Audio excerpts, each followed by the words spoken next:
Você sabe por que o Brasil é um país, mas Rio Grande do Sul não? E você, consegue me dizer o que é a Organização das Nações Unidas e para que ela serve? Para responder essas perguntas, vamos iniciar pelo começo.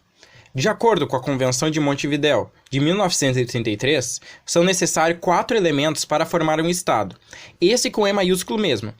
É preciso uma população permanente, um território determinado, um governo que administre e, por último, mas não menos importante, um Estado precisa de reconhecimento internacional para existir, ou seja, precisa que os outros países acreditem e o tratem como um Estado. Nesse sentido, surge um conceito muito importante nas relações internacionais, que todo Estado possui soberania, e isso significa que só ele pode interferir nas ações tomadas dentro de seu país.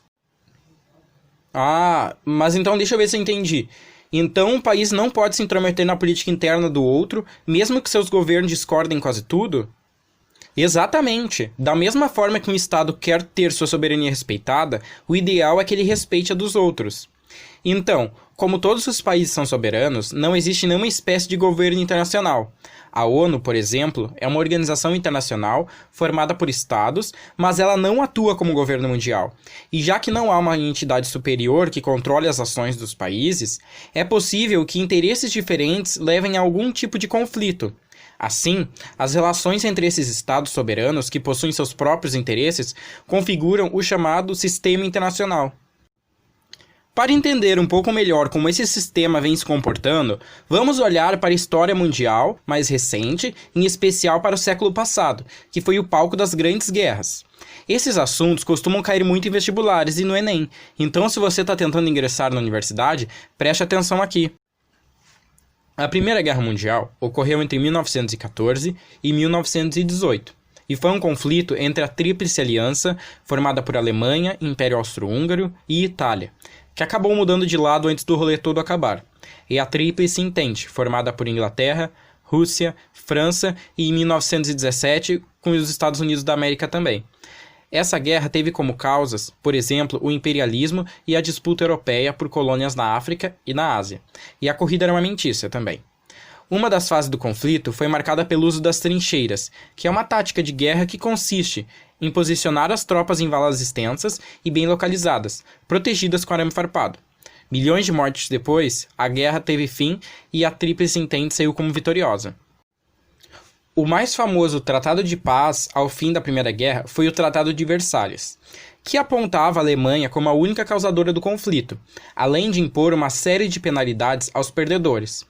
Isso foi considerado uma humilhação para os alemães, fazendo crescer entre eles um sentimento de revanchismo, que seria uma das bases do nazismo nas próximas décadas.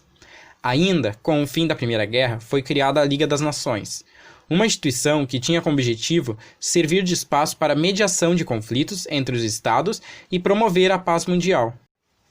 Como a história conta, ela não deu muito certo, já que a Segunda Guerra Mundial começa em 1939, sendo quase como uma continuação da Primeira, e é desencadeada devido à intensificação do revanchismo alemão e à ascensão do fascismo na Itália e do nazismo na Alemanha, dentre outros aspectos.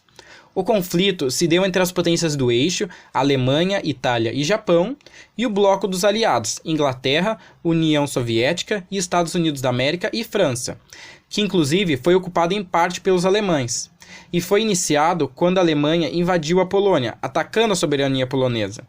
O Brasil também lutou na guerra ao lado dos aliados, depois de importantes negociações do presidente brasileiro na época, Getúlio Vargas.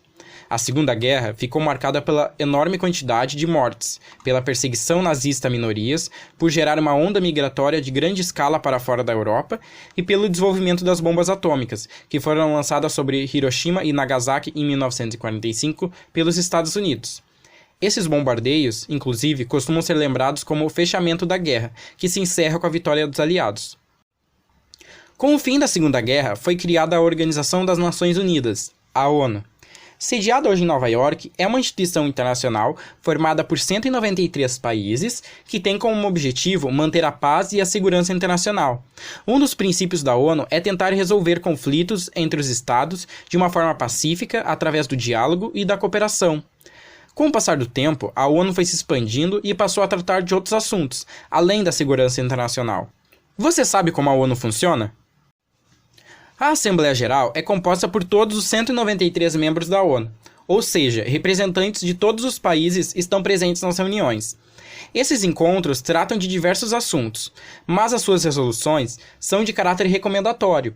Isso quer dizer que os Estados não são obrigados a pôr em prática o que foi decidido em Assembleia. Um exemplo é a votação da resolução que condena o embargo a Cuba. No final de 2019, apenas 3 países, os Estados Unidos da América, Brasil e Israel, votaram contrários à resolução, de tal forma que ela foi aprovada.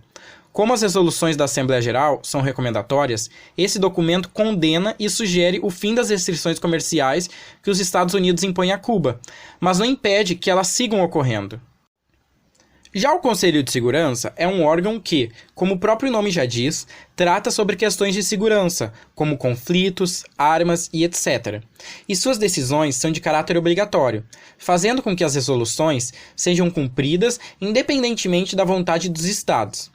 Ele é composto por 15 estados, 5 deles, Estados Unidos, França, Reino Unido, Rússia e China, são membros permanentes. Perceba que são 3 potências vitoriosas da Segunda Guerra, mais a Rússia, que herdou o assento da União Soviética, também vencedora da Segunda Guerra, mais a China, que é um país extremamente importante no cenário internacional de hoje.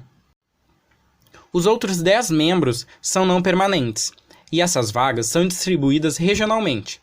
Nesse sentido, todo ano a Assembleia Geral elege 5 dos 10 membros não permanentes para mandatos de 2 anos. Uma peculiaridade do Conselho de Segurança é o poder de veto que os membros permanentes possuem. Isso significa que Estados Unidos, França, Reino Unido, Rússia e China, separadamente, possuem a possibilidade de, só com seu voto, impedir a formalização de decisões que sejam contrárias aos seus interesses. Então, caso uma resolução seja aprovada por 14 dos 15 membros do Conselho de Segurança, porém, apenas um dos membros permanentes utilizar o seu poder de veto, essa resolução não vai passar. Essa é uma forma de organização que levanta muitos debates. É justo que apenas 5 países tenham tanto poder através do veto? Será que esse arranjo favorece ou prejudica o levantamento de discussões que envolvem mais os países mais pobres? Pensando em atender algumas das demandas que surgem, formam-se as organizações regionais, voltadas para lidar com os problemas e condições existentes em cada lugar. Aqui, na América, a gente tem a Organização dos Estados Americanos, a OEA, também existe a ASEAN, ligada aos estados do Sudeste Asiático, a União Africana, com os estados da África, dentre outras. Além disso, a ONU possui diversas organizações, agências e fundos vinculados, que cuidam de problemas específicos. Por exemplo, a Unesco trata, dentre outras coisas, da desigualdade social. A ONU Mulheres trata da desigualdade de gênero. O Acnur cuida da questão dos refugiados. A OMS se dedica aos assuntos de saúde, e por aí vai. É importante lembrar que essas organizações são compostas por um conjunto de países e que elas não podem ultrapassar a soberania de nenhum Estado no sistema internacional. Por exemplo, a Organização Mundial da Saúde não pode obrigar os Estados a implementarem as medidas de distanciamento social, pois essa é uma determinação soberana de cada país. A criação desses organismos não significa, porém, que todos os problemas estão solucionados.